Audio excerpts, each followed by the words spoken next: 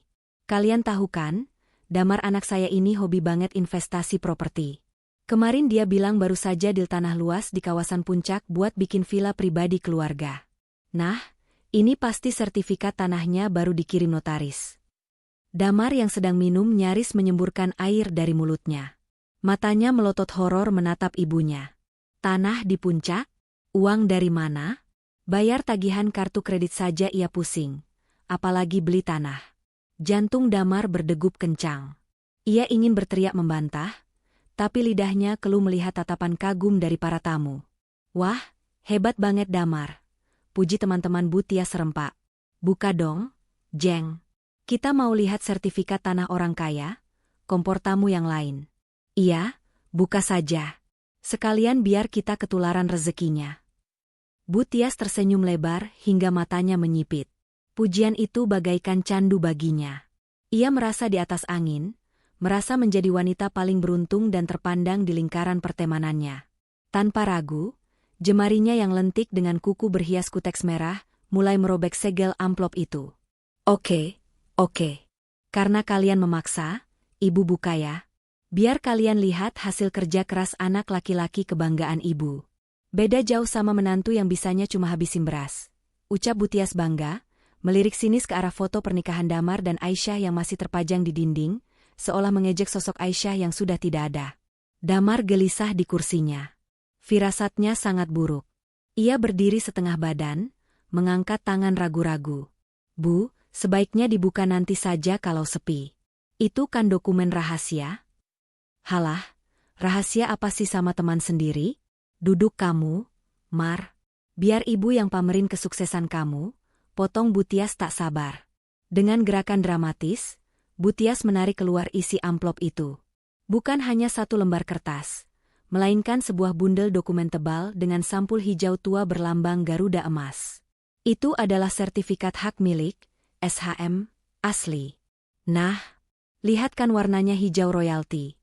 Seru Bu Tias penuh kemenangan tanpa membaca isinya terlebih dahulu. Ia merasa dunia ada dalam genggamannya, siap untuk menampar siapa saja yang pernah meremehkannya. Ia tidak sadar bahwa apa yang ia pegang bukanlah bukti kesuksesan anaknya, melainkan vonis yang akan menghancurkan harga dirinya hingga ke titik nol dalam hitungan detik. Teman-temannya merangsek maju, tidak sabar ingin melihat nama yang tertera di sana, mendesak Bu Tias untuk membacakan isi sertifikat itu dengan lantang. Suasana di ruang tamu itu hening seketika, kontras dengan keriuhan beberapa detik sebelumnya.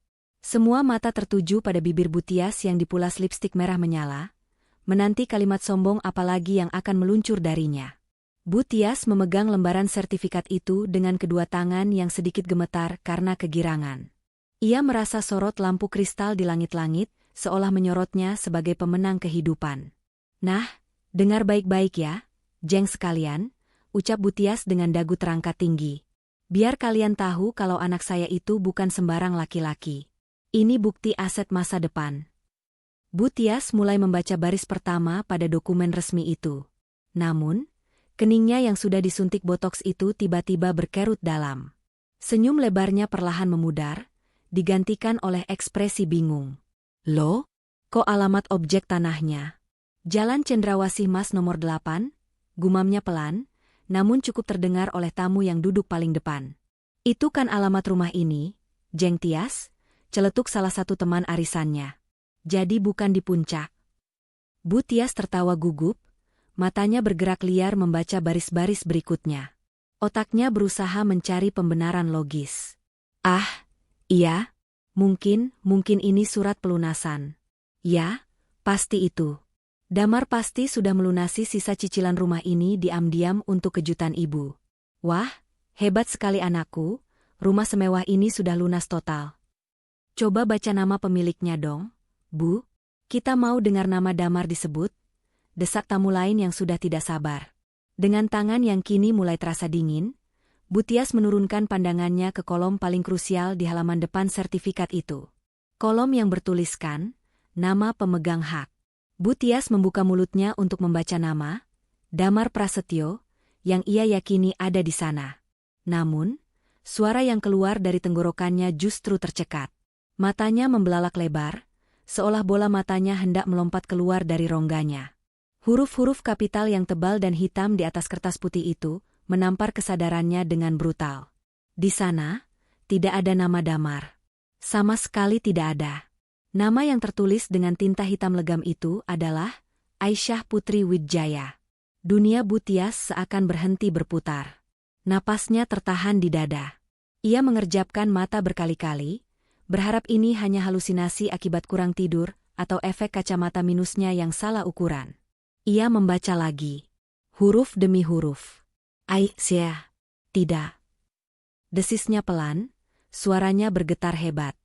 Ini salah ketik. Ini pasti salah cetak. Kenapa, Jeng? Kok malah pucat? Siapa namanya? Tanya teman-temannya yang mulai penasaran melihat perubahan drastis pada wajah tuan rumah. Tangan Bu Tias gemetar hebat, hingga kertas sertifikat itu berbunyi krek-krek dalam cengkeramannya. Ini bohong. Teriaknya tiba-tiba, suaranya melengking tinggi memecah kesunyian, membuat beberapa tamu terlonjak kaget dari sofa. Ini palsu. Surat ini palsu. Damar yang sedari tadi duduk gelisah di pojok ruangan langsung tersentak berdiri. Ia berlari menghampiri ibunya yang terlihat seperti orang kesurupan. Bu? Ada apa, Bu? Kenapa teriak-teriak? Lihat ini, Damar. Lihat. Bu Tias menyodorkan sertifikat itu kasar ke dada anaknya. Wajahnya merah padam, air mata kemarahan dan kepanikan mulai menggenang di sudut matanya. Siapa orang gila yang berani memalsukan dokumen negara ini? Kenapa nama istri miskinmu itu yang ada di sini? Damar menyambar sertifikat itu dengan tangan gemetar. Ia membaca bagian yang ditunjuk telunjuk ibunya. Jantung Damar seakan jatuh ke perut. Darah di wajahnya surut seketika, membuatnya tampak seperti mayat hidup. Pemilik, Aisyah Putri Wijaya. Otak Damar berputar cepat, mencoba mencerna informasi yang tidak masuk akal ini. Aisyah? Istrinya yang sederhana? Yang bajunya beli di pasar grosir? Yang setiap hari ia jatah uang belanja pas-pasan? Bagaimana mungkin namanya ada di sertifikat rumah mewah yang harganya miliaran ini? Lalu matanya terpaku pada nama belakang itu. Wijaya. Selama ini ia hanya tahu nama Aisyah adalah Aisyah Putri. Di buku nikah, di KTP, namanya hanya Aisyah Putri. Damar tidak pernah bertanya lebih jauh tentang keluarga istrinya, karena Aisyah bilang ia yatim piatu dan hidup sebatang kara. Tapi Marga Wijaya, itu bukan nama pasaran. Itu adalah nama salah satu dinasti konglomerat properti terbesar di negeri ini. Potongan-potongan puzzle di kepala Damar mulai menyatu dengan mengerikan. Kenapa Aisyah tidak pernah mengeluh saat uang belanja kurang? Kenapa tagihan listrik, air, dan internet rumah ini selalu lunas meski Damar sering lupa transfer? Kenapa perabotan di rumah ini barang asli branded yang harganya tak masuk akal bagi gaji Damar? Dan teriakan Aisyah kemarin. Saya tidak pantas menyentuh barang mahal ibu. Rumah ini bukan barang ibu. Itu bukan kalimat minder. Itu adalah kalimat sarkasme tingkat tinggi. Aisyah lah pemilik sesungguhnya dari semua kemewahan yang Damar dan ibunya nikmati secara gratis selama 2 tahun ini. Damar, ngomong sesuatu. Guncang Bu Tias histeris, menyadarkan Damar dari lamunannya. Bilang sama teman-teman ibu kalau ini salah. Bilang kalau kamu yang beli rumah ini. Kamu kan manajer hebat. Kamu yang bayar semuanya kan? Damar menatap ibunya dengan tatapan kosong. Bibirnya keluh. Ia ingin berbohong demi menyelamatkan wajah ibunya, tapi bukti hitam di atas putih itu terlalu kuat. Tamu-tamu mulai berbisik-bisik, suara mereka seperti dengungan lebah yang menyakitkan telinga. Wijaya? Jangan-jangan menantunya itu anak Pak Haryo Wijaya yang punya banyak hotel itu? Bisik seorang ibu-ibu dengan nada kaget. Masa sih? Katanya miskin. Ya ampun, itu namanya old money. Orang kaya beneran biasanya emang sederhana. Beda sama yang. Mata tamu itu melirik sinis ke arah Bu Tias yang memakai emas berlebihan. Yang baru kaya alias Sokabe. Bisikan itu sampai ke telinga Bu Tias. Wajahnya yang merah kini berubah menjadi ungu karena malu dan marah. Ia tidak terima. Harga dirinya yang ia bangun setinggi langit runtuh dalam sekejap mata. Tidak mungkin. Jerit Bu Tias lagi. Kali ini ia merebut kembali sertifikat itu dari tangan Damar dan membantingnya ke lantai. Aisyah itu cuma babu. Dia cuma numpang di sini. Dia pencuri. Pasti dia mencuri identitas orang kaya, atau memalsukan surat ini buat balas dendam sama saya. Dasar wanita ular. Bu Tias mengamuk. Ia menyapu vas bunga kristal di atas meja, hingga jatuh dan pecah berkeping-keping. Prang. Air dan bunga mawar berserakan di lantai marmer. Sama berantakannya dengan pesta itu. Para tamu mulai berdiri, ketakutan melihat tuan rumah yang kehilangan kendali. Jeng Tias, tenang dulu. Diam kalian, bentak Bu Tias liar, menunjuk wajah teman-temannya satu persatu.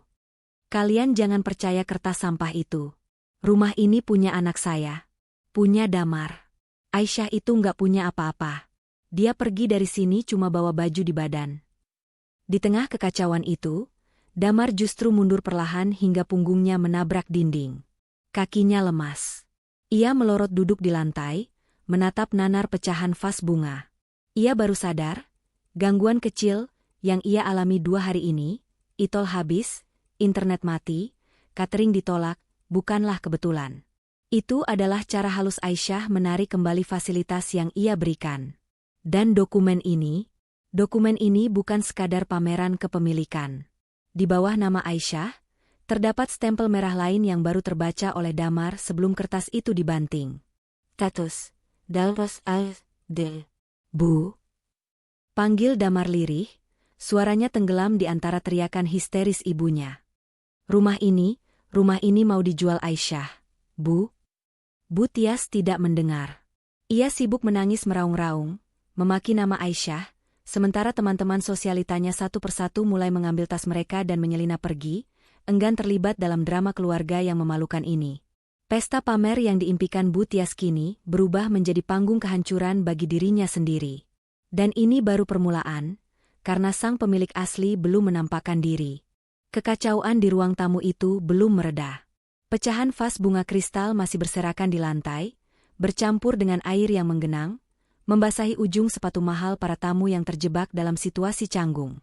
Bu Tias masih berdiri dengan napas memburu di tengah ruangan, dadanya naik turun menahan amarah yang meledak-ledak, sementara Damar masih terduduk lemas di lantai, menatap kosong ke arah sertifikat yang tergeletak mengenaskan di dekat kakinya. Di tengah drama yang memalukan itu, tiba-tiba terdengar suara deru mesin halus namun bertenaga dari arah halaman depan. Bukan suara mesin mobil biasa, melainkan dengungan rendah yang menyeratkan kemewahan dan kekuatan. Suara itu diikuti oleh bunyi klakson yang elegan, membuat beberapa tamu yang berniat kabur menghentikan langkah mereka di teras.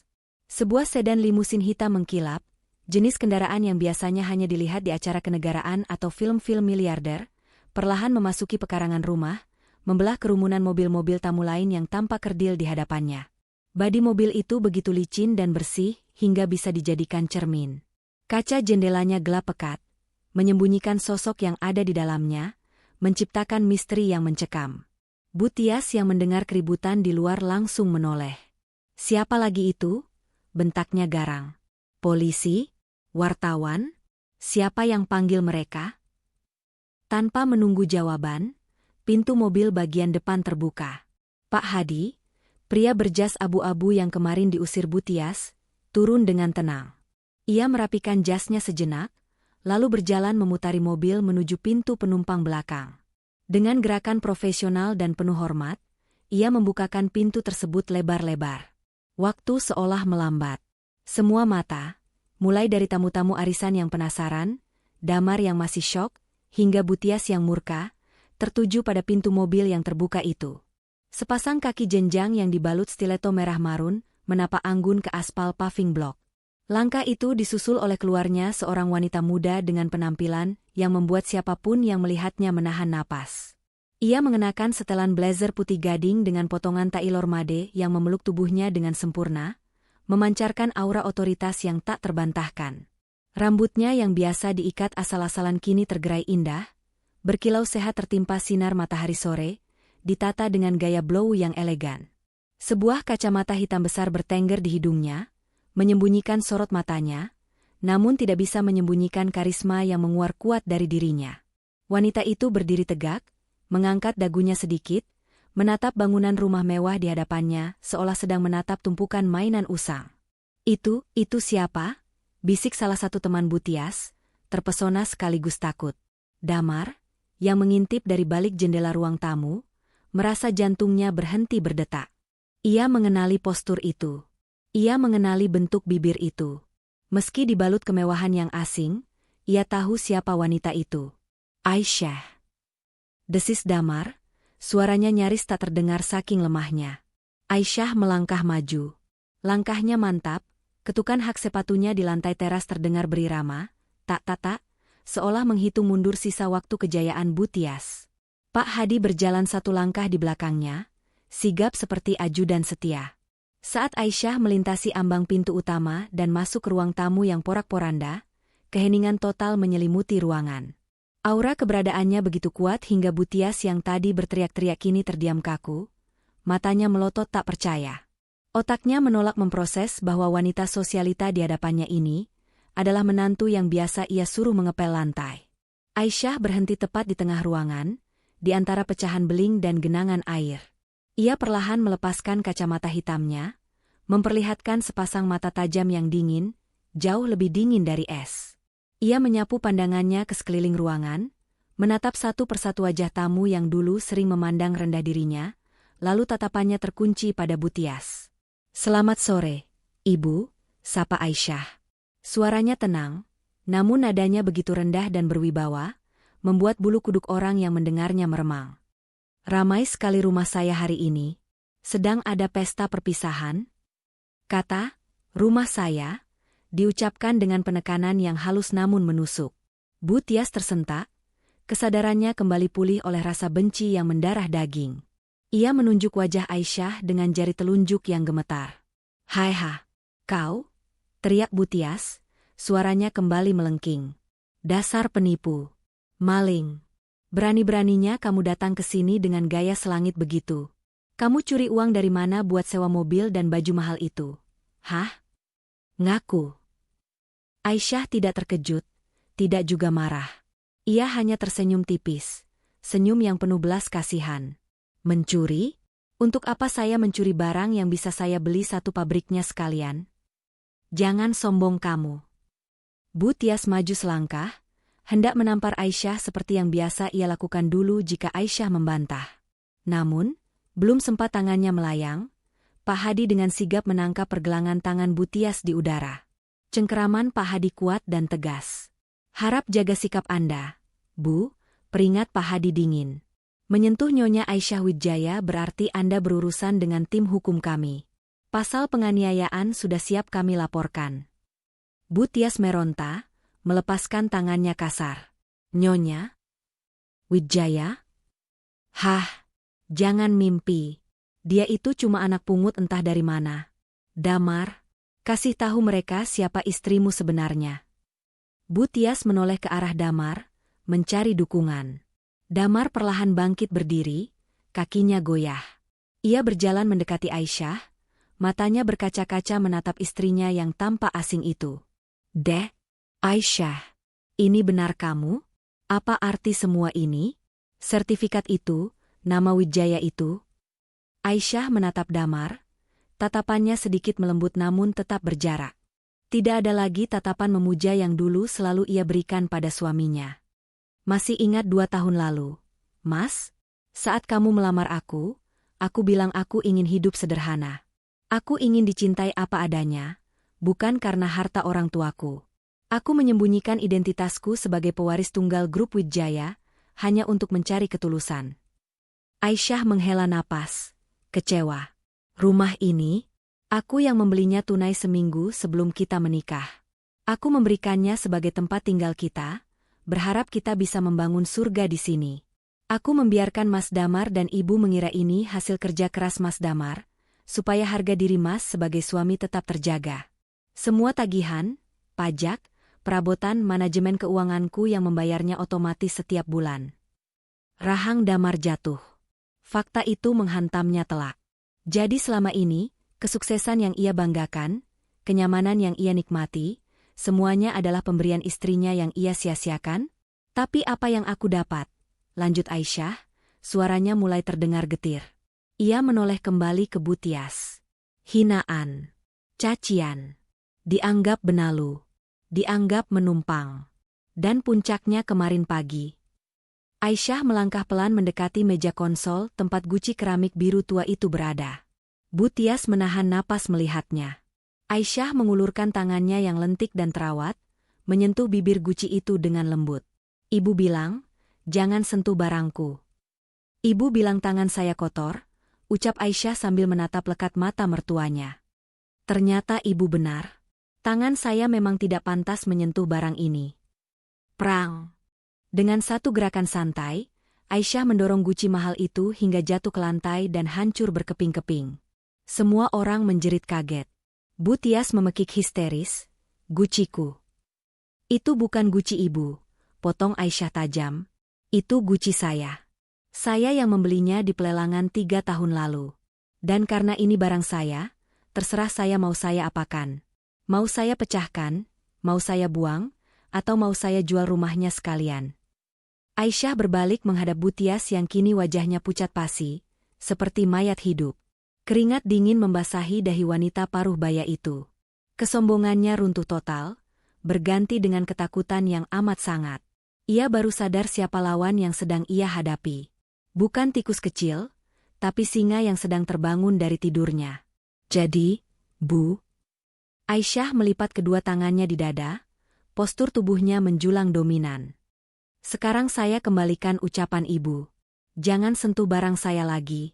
Dan rumah ini, beserta isinya, adalah barang saya.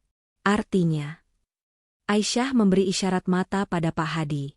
Pria itu mengangguk dan mengeluarkan sebuah dokumen resmi lain dari tasnya, surat perintah pengosongan. Artinya ibu dan Mas Damar harus keluar dari properti saya. Sekarang. Aisyah, tega kamu, seru Damar, air matanya tumpah. Ia mencoba meraih tangan Aisyah, tapi Aisyah mundur selangkah, menolak disentuh. Mas suamimu, Dek, ini rumah kita. Ibu sudah tua, mau tinggal di mana? Tega?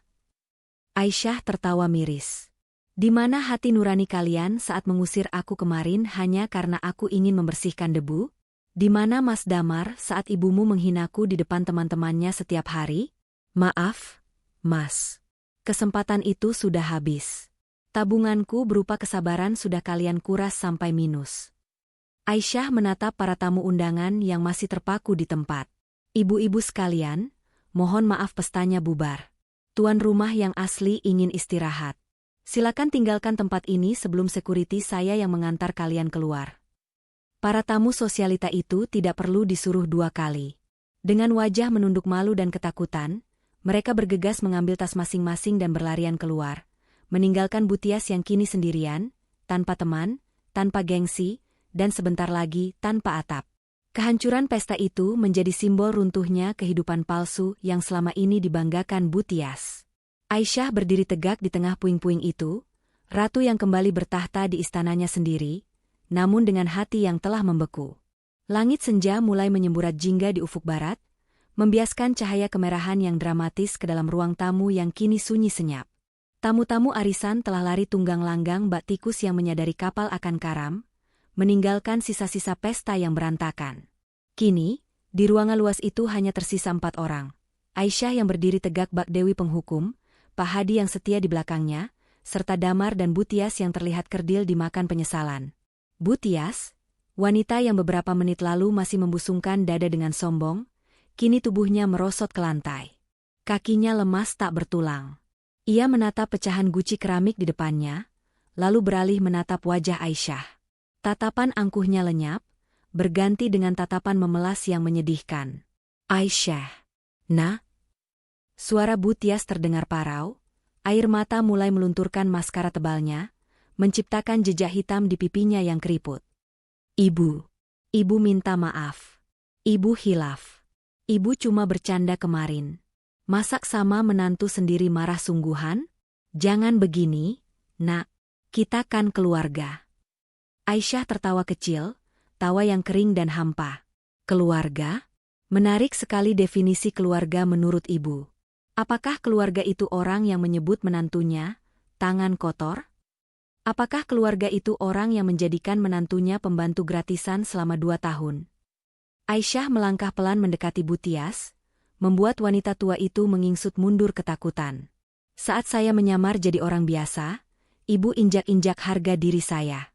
Sekarang, saat ibu tahu siapa saya, ibu tiba-tiba ingat kata keluarga. Maaf, Bu. Rasa hormat saya sudah ibu bunuh kemarin pagi di dapur. Damar yang sejak tadi diam, membatu akhirnya memberanikan diri mendekat. Ia mencoba meraih jemari Aisyah, namun ditepis kasar. Dek, tolong. Mas tahu masalah karena diam saja, ucap Damar dengan suara bergetar, wajahnya memucat.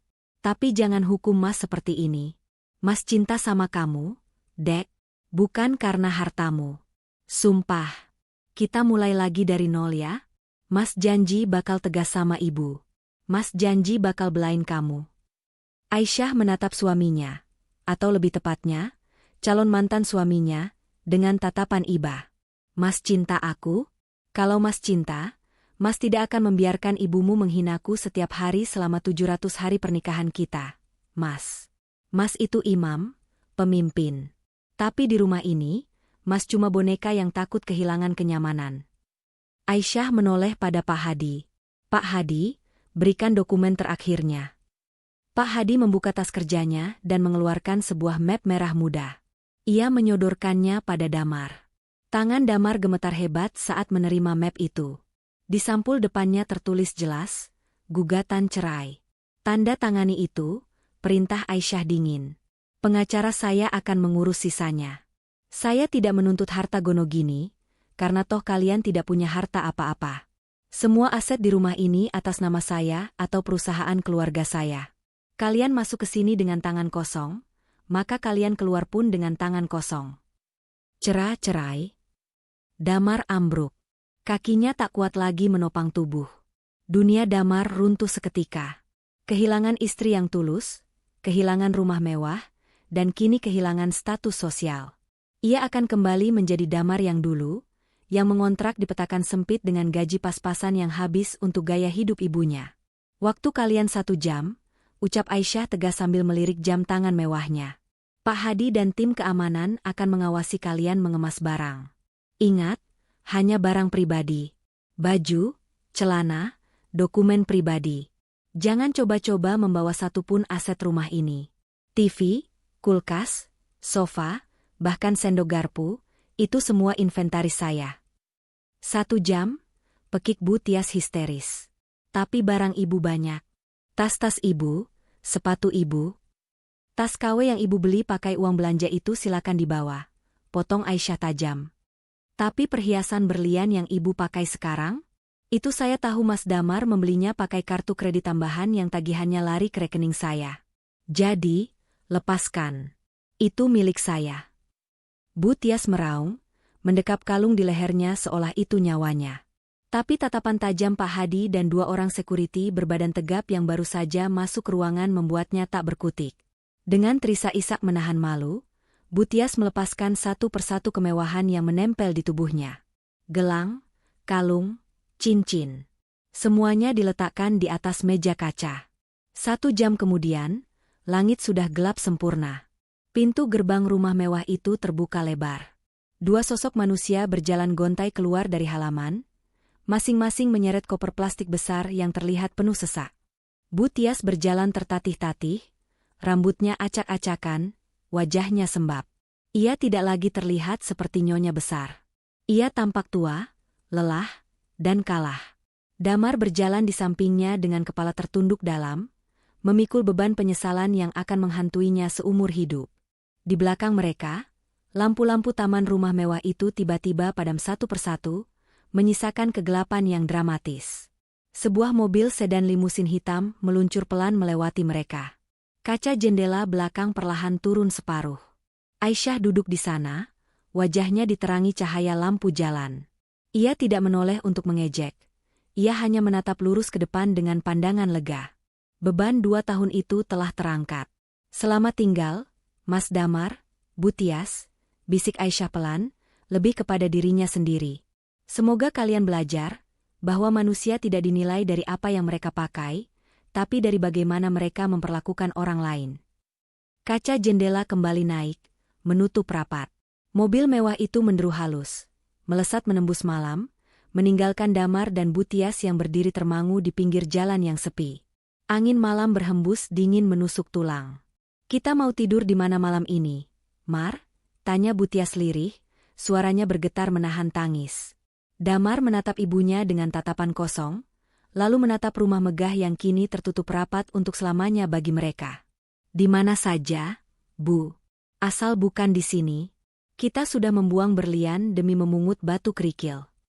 Dan di bawah lampu jalan yang remang-remang, penyesalan itu datang terlambat, sangat terlambat. Pintu kesempatan telah tertutup, terkunci rapat oleh kesombongan mereka sendiri. Tamat. Pesan moral singkat, jangan pernah menilai seseorang hanya dari penampilan luarnya, dan jangan pernah menyia-nyiakan ketulusan demi sebuah gengsi. Karena ketika ketulusan itu pergi karena terluka, ia tidak akan pernah kembali, meski kamu membayarnya dengan seluruh hartamu.